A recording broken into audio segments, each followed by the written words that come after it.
भ्रष्टाचारामुळे शिंदेंचं पलायन 4 जून नंतर शिंदे तुरुंगात जातील अन्यथा तडीपार होतील संजय राऊत यांचं वक्तव्य। भ्रष्टाचारामुळे शिंदेंचं पलायन 4 जून नंतर शिंदे तुरुंगात जातील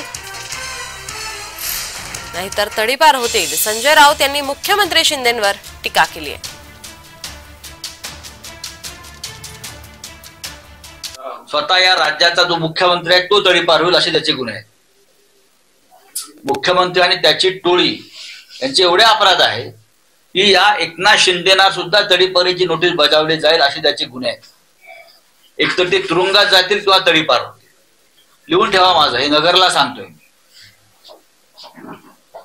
ज्या गुन्ह्यासाठी लटपटून ते पळून गेले ईडीला ती चिडी त्यांच्या मागे लागेल आणि ते तुरुंगात जातील। त्यांना कोणी वाचवणार नाही। त्यांना वाचवायला मोदी येणार नाही की अमित शहा येणार नाही की फडणवीस येणार नाही।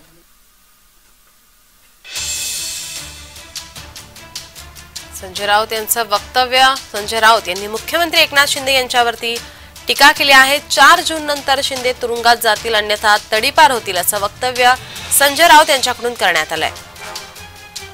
भ्रष्टाचारामुळे शिंदेंचं पलायन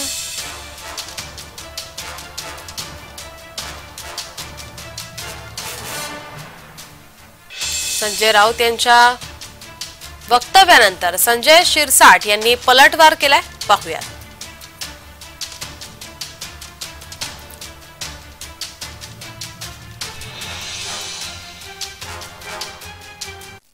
संजय राऊत जेव्हा बाकीचं करतात नेमकं कसं उलट होतं त्याचा अर्थ समजून घ्या।